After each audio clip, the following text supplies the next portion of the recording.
इस्लामाबाद की Islamic university मैदान जंग बन गई। तलबा के दो गिरोहों में तसादुम, डंडों के साथ गोलियां भी चल गईं। एक तालिब इल्म जाँ बहक, 9 शदीद जख्मी। पुलिस और मजिस्ट्रेट ने मौके पर पहुंचकर हालात संभाले। रेंजर्स तैनात। इंतजामिया का कल यूनिवर्सिटी बंद रखने का ऐलान।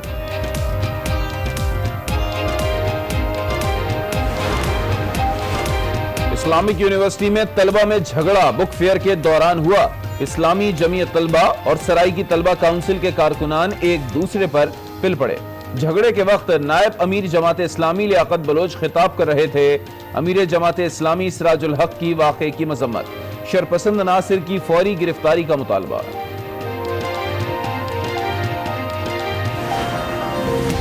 पंजाब इंस्टीट्यूट ऑफ कार्डियोलॉजी पर हमला करने वालों के खिलाफ वजीर आजम डट गए। कानून हाथ में लेने वालों के साथ सख्ती से निपटने का फैसला।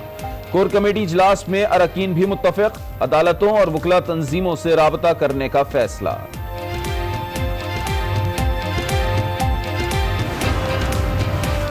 अस्पताल पर यलगार करने वालों को कैफरे किरदार तक पहुंचाया जाएगा। मुआवने खुसूसी फिरदौस आशिक आवान का रद्द अमल। कहा, कानून के रखवाले अगर कानून पर हमला करेंगे तो मुआशरा जंगल का कानून बन जाएगा। पंजाब इंस्टीट्यूट ऑफ कार्डियोलॉजी पर वकला का हमला, तोड़ फोड़ की फुटेज सामने आ गई। पुलिस ने 6 खवातीन समेत 81 वकला को धर लिया। गिरफ्तार 46 वकला की इंसदादे दहशतगर्दी अदालत में पेशी। अदालत ने जुडिशियल रिमांड पर जेल भेज दिया। एक तो चोरी, ऊपर से सीना जोरी। पंजाब भर के वकला ने हड़ताल में अदालती बॉयकॉट। उधर मसीहाओं का पारा भी हाई, जगह जगह एहतजाज। अस्पतालों की ओपीडीज बंद कर दी। पीएमए का पंजाब हुकूमत से इस्तीफे का मुतालबा। पीआईसी लाहौर की इमरजेंसी आज भी बंद।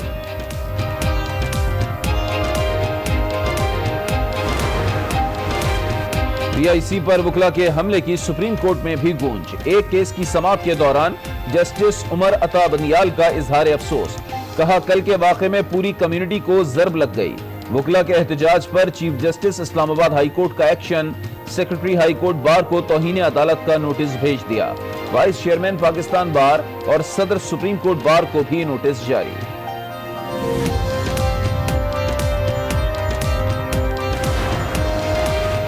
कल के वाक़े पर पूरी कौम सख्ते में है। हमें शिद्दत पसंद और इखलाक से आरी मुआशरे को कौमी सतह पर लाना होगा। वजीर रेलवे शेख रशीद की गुफ्तगू। आसिफ जरदारी की जमानत को भी खुशाइन करार दिया। मार्च तक प्ली बार्गेन का दावा। बिलावल पर भी तनकीद।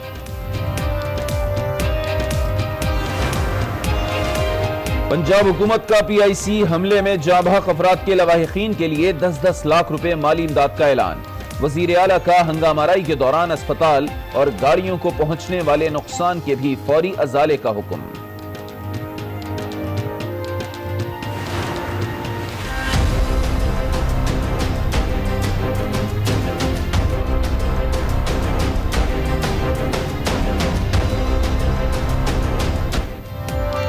साबिक सदर आसिफ अली जरदारी पिम से जमानत पर रिहा। रात जरदारी हाउस में कयाम करेंगे। बिलावल, आसफा और बख्तावर भुट्टो भी वालिद के हमरा मौजूद। अस्पताल से बाहर आने पर कारकुनों ने फूलों की पत्तियां निछावर की। साबिक सदर को खराब मौसम के बायस कराची मुंतकिल न किया जा सका। आसिफ जरदारी का आज कराची मुंतकली का इम्कान। एतराज़ात दूर, नैब ने LNG रेफरेंस दोबारा दायर कर दिया। शाहिद खाकान समेत 10 मुल्ज़िमान नामजद। एहतसाब अदालत ने रेफरेंस समाअत के लिए मंजूर कर लिया। रेफरेंस 8000 सफ़हात पर मुश्तमिल है। स्विट्जरलैंड में पाकिस्तानियों का कितना पैसा और कितने अकाउंट्स हैं, 2021 में तफसील आना शुरू हो जाएगी। स्विस पार्लियामेंट ने 18 ममालिक से डेटा शेयरिंग मुआहदे की मंजूरी दे दी।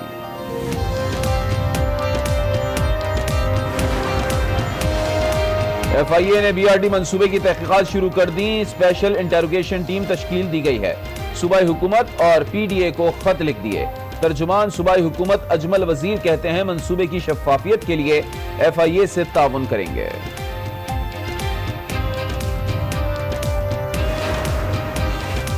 चीफ इलेक्शन कमिश्नर और दीगर अरकान की तकर्री के लिए पार्लिमानी कमेटी का इजलास आज दोपहर 3 बजे होगा। ऑपोजिशन की रहबर कमेटी का इजलास भी आज तलब। आर्मी चीफ की मुद्दत मुलाजमत में तोसी और चीफ इलेक्शन कमिश्नर की तकर्री के लिए सुप्रीम कोर्ट में दायर पटिशन पर मुशावरत होगी। साईं सरकार के अफसरान की जुबान पर तालाबंदी, कोई भी अफसर बगैर इजाजत मीडिया से बात करेगा, न ही टॉक शो में शरीक होगा। सिंध हुकूमत ने हुक्मनामा जारी कर दिया, खिलाफ वर्जी पर सख्त कार्रवाई होगी। खैबर पख्तूनख्वा में पोलियो के बाहर मजीद 4 केसेस सामने आ गए। 3 केसेस लकी मरवत और 1 केस टांक में रिपोर्ट। इमरजेंसी ऑपरेशन सेंटर के मुताबिक मुतासरा बच्चों को पोलियो से बचाव के कतरे नहीं पिलवाए गए थे। बुजुर्ग अफराद के लिए हुकूमत का एहसन इक़दाम, EOBI पेंशनर्स की पेंशन में 62% इजाफा कर दिया। पेंशनर्स को अब 5,250 की जगह 8,500 रुपए पेंशन मिलेगी। वजीर आजम ने हुकूमती इक़दाम को रियासत मदीना की जानिब एक और कदम करार दे दिया। Army chief general Qamar Javed Bajwa का पाकिस्तान एरोनॉटिकल कॉम्प्लेक्स कामरा का दौरा। सिपाही सालार को PAC कामरा के जारी मंसूबों से मुताल्लिक ब्रीफिंग दी गई। ISPR के मुताबिक आर्मी चीफ ने पाक फिजाइया और PAC की कामयाबियों को सराहा। बरतानवी इंतखाबात में जीत किसकी होगी? आज न्यूज की बरतानिया के आम इंतखाबात पर नजर, खुसूसी ट्रांसमिशन, तज्जियाकारों के बेलाग तबसरे। I think I have been learning a lot of things. अच्छा हसन भाई, चलो रहने दो। अगर आपको उर्दू में बात आती है तो फास्ट बॉलर हसन अली खबरों की जीनत, गैर मुल्की खातून के सामने मुश्किल में पड़ गए। टूटी फूटी अंग्रेजी में इंटरव्यू देने की नाकाम कोशिश, खातून ने ही उर्दू शुरू कर दी। अंग्रेज खातून की उर्दू सुनकर हसन अली हक्का बक्का रह गए।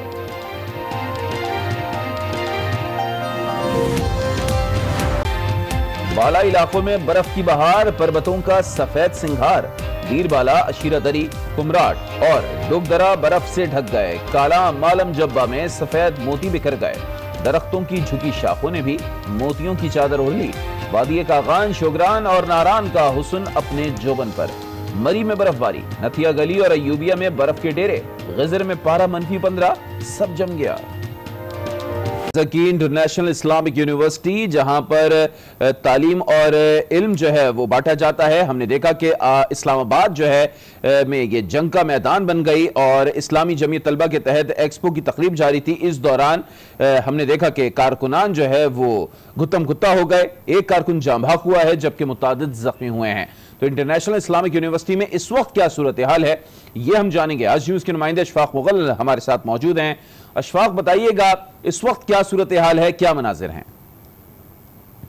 इस्लामी यूनिवर्सिटी में 3 रोज़ा किताब मेला जारी था। आज उसका दूसरा रोज़ था जिसमें जमात इस्लामी पाकिस्तान के जो जनरल सेक्रेटरी हैं वो उसमें मौजूद है। ऐसे वक्त में जो है एक मुखालफ तलबा तंजीम ने जो है वो इस एक्सपो पर हमला बोल दिया, जिससे जो बड़ी तादाद जो तकरीबन दर्जन से ज़ायद तलबा ज़ख्मी हुए हैं, जबकि एक तालिब इल्म जो है वो शहीद हुआ है। ताहम इस हमले में जो है वो लियाकत बलोच बिल्कुल महफूज रहे हैं। जो शहीद हुए हैं या जो ज़ख्मी हुए हैं उनको यहाँ पीम्स अस्पताल में लाया गया है, जहाँ उनका इलाज मुआवजा जारी है, जबकि जो तालिब इल्म शहीद हुए हैं उनका पोस्टमार्टम जो है जारी है। अगर यूनिवर्सिटी की जो अमन अमान की सूरत हाल की बात करें तो काफ़ी कशीदा सूरत हाल है इस वक्त यूनिवर्सिटी में। जो बैरून मुल्क से जो तालिब इल्म जो है वो यहाँ आए हुए हैं पढ़ने के लिए, वो काफ़ी मैसूर हैं, अपने अपने हॉस्टल में हैं, जो मैसूर होकर रह गए हैं। सिक्योरिटी की जो अगर सूरत हाल की बात करें तो रेंजर्स को तलब कर लिया गया है, जिसने वहाँ की सिक्योरिटी को संभाल लिया है। जी बिल्कुल, इस तसादुम के बाद हम देख सकते हैं कि गैर मुल्की तलबा जो हैं वो खौफ व हिरास का शिकार हैं। रेंजर्स को भी तलब कर लिया गया है। अशफाक मुगल हमें रिपोर्ट कर रहे थे, आपका बहुत शुक्रिया। अब आपको बताएं कि कराची से अगवा, दुआ मंगी तो घर लौट आई। कारों की फायरिंग से जख्मी हारिस उम्र भर के लिए माजूर हो गया। डॉक्टर्स ने 12 रोज बाद ऑपरेशन करके हारिस की रीढ़ की हड्डी से गोली निकाल ली है। इस हवाले से अपडेट लेंगे। आज न्यूज के नुमाइंदे फैजान जलीस हमारे साथ मौजूद हैं। फैजान, बताइएगा। दुआ मंगी के अगवा के दौरान मुल्जिमान की फायरिंग से जख्मी नौजवान हारिस का आज 12 रोज़ के बाद ऑपरेशन करके जिस्म में मौजूद गोली को निकाल लिया गया है। जिस्म से निकलने वाली 9 mm की गोली को अस्पताल इंतज़ामिया ने इब्तदाई तौर पर महफूज किया है। पुलिस का ये कहना है कि लेटर जो है वो अस्पताल इंतज़ामिया को दिया जाएगा, जिसके बाद अस्पताल इंतज़ामिया से गोली भी जो है वो मुमकिन तौर पर वसूल की जाएगी। 1 घंटे का आज ऑपरेशन किया गया, जबकि इस वाक़े को 12 रोज़ गुजर चुके हैं। 12 रोज़ से हारिस के जिस्म में कमर में जो है वो 9 mm की गोली मौजूद थी, जिसके बाद डॉक्टरों की जानिब से मुमकिन तौर पर ये बात की गई थी कि हारिस के जिस्म में जो गोली मौजूद है उसके बाइस हारिस के जिस्म का निचला हिस्सा पैरालाइज हो सकता है। जबकि आज हतमी तौर पर डॉक्टरों ने इस बात की तस्दीक कर दी है कि हारिस के जिस्म का निचला हिस्सा जो है वो मुकम्मल तौर पर पैरालाइज हो चुका है। 12 रोज़ गुजर चुके हैं। अब्दुल फतेह जो हारिस के वालिद हैं, उनका ये कहना है कि दुआ मंगी के अहले खाना में से किसी ने अस्पताल आकर हारिस की ताहाल इयादत नहीं की है। पुलिस ने तफ्तीश के लिए कई बार अस्पताल का रुख किया और एक ही बार हारिस का बयान रिकॉर्ड किया जा सका। कई वक्त गुजर चुका है, बल्कि कई रोज़ गुजर चुके हैं, लेकिन अभी तक जो है वो मुल्जिमान का पुलिस सुराग नहीं लगा सकी है। जी आगे बढ़ते हैं। आपको बताएं कि कराची के इलाके बल्दिया इत्तेहाद टाउन में दोस्तों का मजाक जान ले गया। दोस्तों ने नूर शेर में हवा भर दी, जिससे वो जान की बाजी हार गया। दोस्तों का मजाक दोस्त की जिंदगी निकल गया। बल्दिया इत्तेहाद टाउन में दोस्त बैठे बातें कर रहे थे।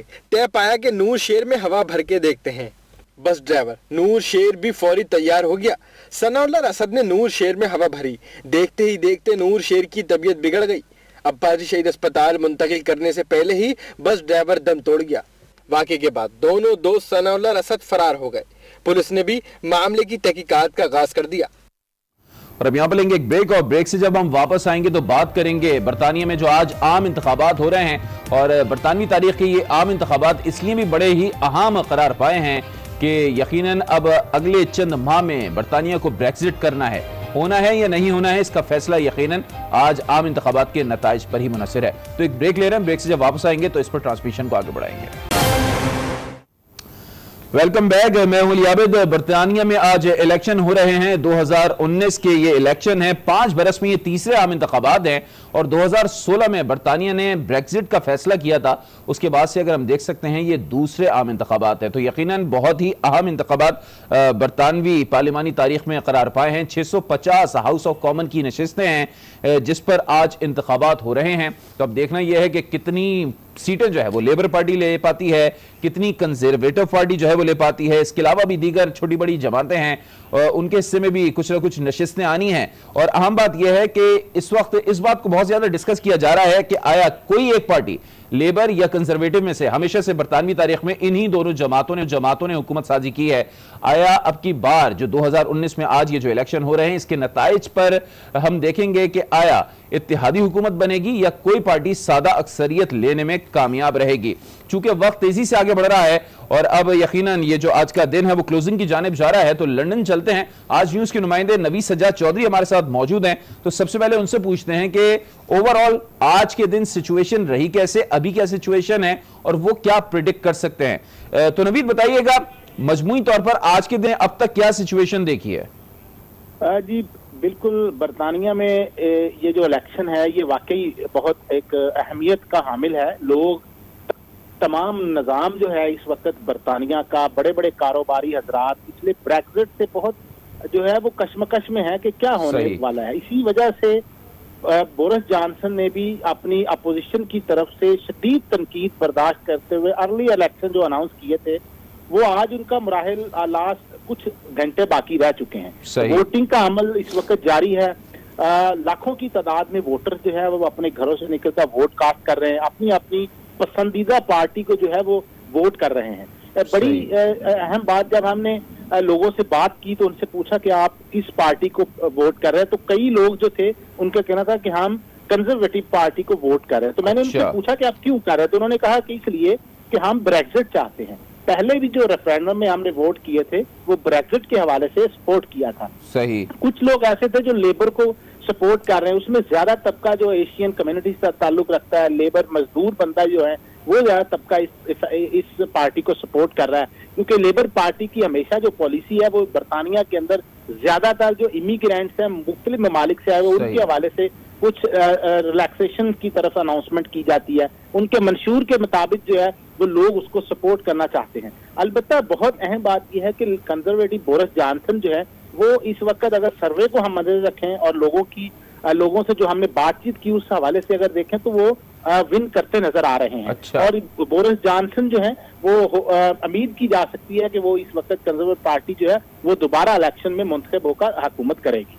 तो यानी दूसरे नंबर पर जी, यानी कि नवीद, अगर बोरिस जॉनसन ही आज का मार्का जीतने में कामयाब रहते हैं तो फिर यकीनन ब्रेक्जिट पक्का है। उसमें भी दो बड़ी अहम, पहले भी वो वजीर आजम तो थे लेकिन उनको मेजोरिटी उनके पास थी नहीं, जिस वजह से उनको मुख्तलिफ प्रॉब्लम्स का सामना करना पड़ा।